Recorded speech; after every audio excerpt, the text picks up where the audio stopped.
In this video, we are going to configure port numbers for BasketAPI microservices. Here you can see our port mapping strategy for different microservices in our architecture.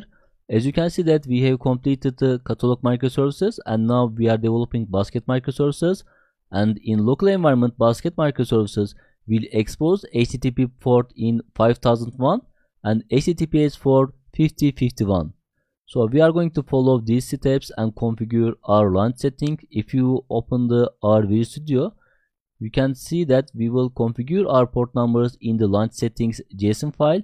Launch settings JSON file in our project is crucial for defining how our application runs during the development, and we will set the HTTP and HTTPS ports according to our architecture plan. So let's modify the launch settings in order to set the port numbers correctly. So if you open the launch settings station, you can see different running profiles.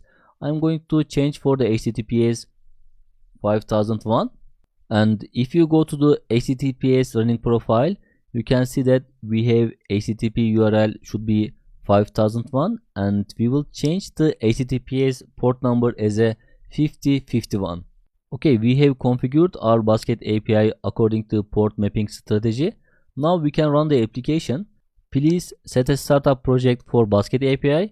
Come here, right click, set a startup project.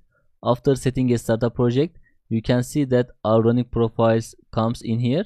So this profile is matching our launch setting JSON, and this time I'm going to select HTTPS running profile and click this button in order to run this application.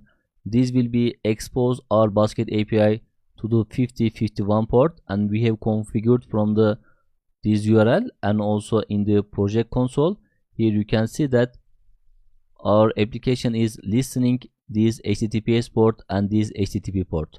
So we have configured our port numbers according to local environment for BasketAPI microservices, and if you look at our deployment strategy, we can start with the deployment 1, which is the developing our BasketAPI microservices in our local environment that connect to backing services from Docker environment.